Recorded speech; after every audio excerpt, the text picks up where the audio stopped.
ગોવર્ધનનાથ કી જય, બાળકૃષ્ણલાલ કી જય। ત્રિશંકુની કથા। ત્રિશંકુના નીતિ વિરુદ્ધના આચરણને લઈ ગુરુ વશિષ્ઠે તેને શાપ દીધો હતો।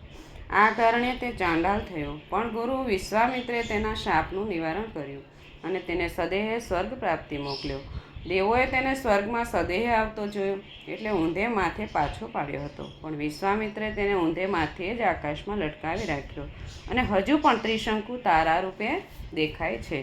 સ્કંદ પુરાણમાં એવી કથા આવે છે કે એક વખત રાજા ત્રિશંકુ ગુરુ વશિષ્ઠ પાસે ગયો અને કહ્યું કે હે ભગવાન, મારું મન યજ્ઞ કરવાનું કહે છે કે જેથી હું સદેહે સ્વર્ગમાં વાસ કરી શકું।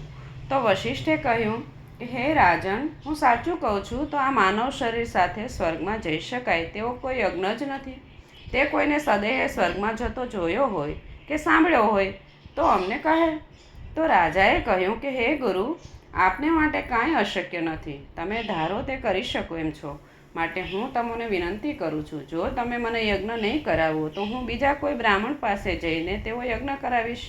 તો વશિષ્ઠે હસીને કહ્યું કે હે રાજન, જેવી તારી ઈચ્છા। પછી રાજા વશિષ્ઠજીના 100 પુત્રો પાસે ગયો। ત્યાં જઈને ત્રિશંકુ કહેવા લાગ્યો કે તમારા પિતા મને સદેહે સ્વર્ગમાં લઈ જવાને માટે અસમર્થ છે, માટે જો તમે મને ના પાડો તો અન્ય બ્રાહ્મણને પુરોહિત તરીકે સ્થાપિત કરીને પણ હું યજ્ઞ કરાવીશ।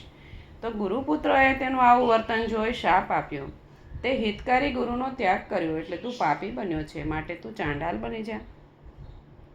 ત્રિશંકુ રાજા તરત જ વિકૃત થઈ ગયો।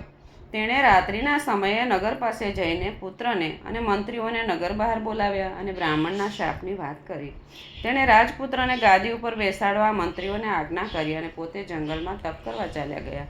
રાજા ત્રિશંકુએ વિચાર્યું કે આ દારૂણ દુઃખમાંથી મુક્તિ મેળવવી છે અને તે માટે વિશ્વામિત્ર પાસે જ જવું પડે તેમ છે। આમ નક્કી કરી તે શોધતા શોધતા વિશ્વામિત્રના આશ્રમે પહોંચ્યો।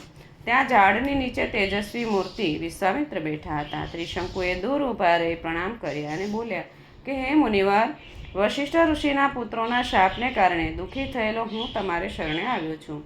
વિશ્વામિત્રે શાપ થવાનું કારણ પૂછ્યું। રાજાએ બધી હકીકત કહી સંભળાવી અને પ્રાર્થના કરી કે તમારા વિના મને કોણ બચાવી શકે એમ છે?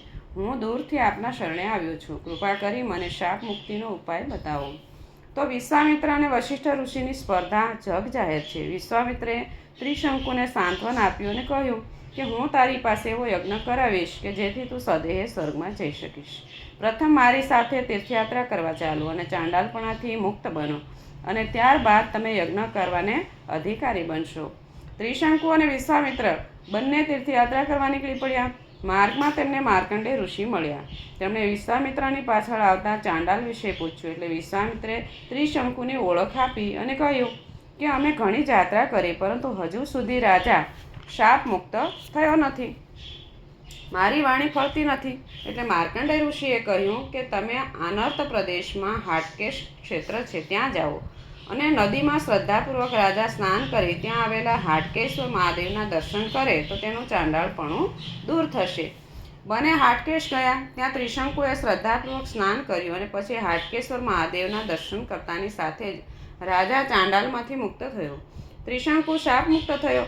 હવે તેને યજ્ઞ કરાવવા વિશ્વામિત્ર તત્પર થયા। તેમને યજ્ઞની તૈયારી કરવાની ત્રિશંકુને સૂચના આપી। પોતે બ્રહ્મદેવને પૂછવા માટે ગયા। બ્રહ્મદેવે વિશ્વામિત્રની વાત સાંભળી અને કહ્યું કે હે દ્વિજ, યજ્ઞના મુખમાં હવિષનો પુષ્કળ હોમ કરશો તો રાજા તમારી કૃપાથી ચોક્કસ સ્વર્ગમાં જઈ શકશે। તો બ્રહ્મદેવની અનુમતિ લઈ વિશ્વામિત્ર પાછા ફર્યા અને યજ્ઞ શરૂ કરાવ્યો। યજ્ઞનો ભાગ લેવા માટે દેવોને આમંત્રિત કરવામાં આવ્યા, છતાં દેવો આવ્યા નહીં। 12 વર્ષ સુધી યજ્ઞ ચાલ્યો, પરંતુ યજ્ઞનું ફળ મળ્યું નહીં। ત્રિશંકુ નિરાશ થયો અને પોતે જાતે જ તપ કરવા માટે નિર્ધાર કર્યો। આ માટે તેણે વિશ્વામિત્રની આજ્ઞા માગી। ત્યારે તેઓ બોલ્યા કે હે રાજન, તમે મનમાં કશું લાવો નહીં, હું તમને અવશ્ય સદેહે સ્વર્ગમાં મોકલીશ। મેં મારા તપોબળથી દ્વિજત્વ પ્રાપ્ત કર્યું છે, તેમ હું મારી સૃષ્ટિની રચના કરીશ। આમ કહીને વિશ્વામિત્ર ઋષિ બ્રહ્માની સાથે સરસાઈમાં ઉતરે 4 પ્રકારની નવી સૃષ્ટિનું નિર્માણ કરવા માટે ધ્યાનમાં લીન થયા। તો પોતાના તપોબળથી વિશ્વામિત્રે નવી સૃષ્ટિ નિર્માણ કરવા માંડી। બધા દેવગણો, નક્ષત્રો અને ગ્રહોનું સર્જન કર્યું. મનુષ્યો, રાક્ષસો, સર્પો, લતાઓ, વૃક્ષો વગેરે નિર્માણ કર્યા અને સૂર્ય, ચંદ્ર તથા પંચમહાભૂતોનું સર્જન કર્યું.